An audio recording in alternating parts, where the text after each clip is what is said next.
আসলে আমরা রকিবের ডিস্টার্ব করতাম চাই না, কিন্তু কিছু করার নাই।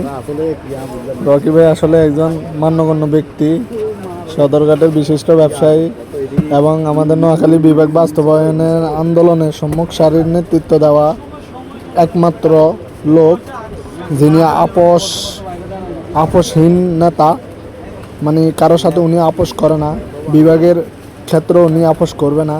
এখন আমি ওনার কাছে কিছু প্রশ্ন করব যে নোয়াখালী বিভাগ কেন হচ্ছে না, বা বিভাগ বাস্তবায়ন কেন হচ্ছে না, যারা প্রতিশ্রুতি দিয়েছে নির্বাচনের আগে তারা কেন বিভাগ বাস্তবায়ন করছে না, এগুলো নিয়ে আমি এখন ওনাকে কিছু প্রশ্ন করবো। আর পূরণ করতে পারছে? আপনাদের কি এমপি মন্ত্রী আছে? এই থাকতো তাহলে সংসদে কথা বলতো, বিভাগ নিয়ে কথা বলার লোক থাকতো, তাই তো বিভাগ নিয়ে কথা বলার লোক নাই, বুঝলেন নাই?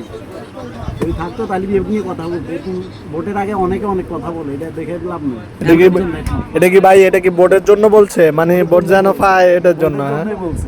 এখন কি এমপি মন্ত্রী তারা কি ব্যর্থ হইতে পারে, তারা ব্যর্থ। এখন নোয়াখালী যারা বর্তমান এমপি তারা কি ব্যর্থ? আপনার কথা তারা ব্যর্থ হতে পারে কি না?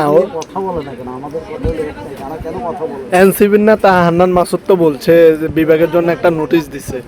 এমপি কি একজন? সরকারি দলীয় এমপি আছে, তারা তো হলো স্বতন্ত্র। স্বতন্ত্র না, তারা হলো অন্য দলের, বিরোধী দলের।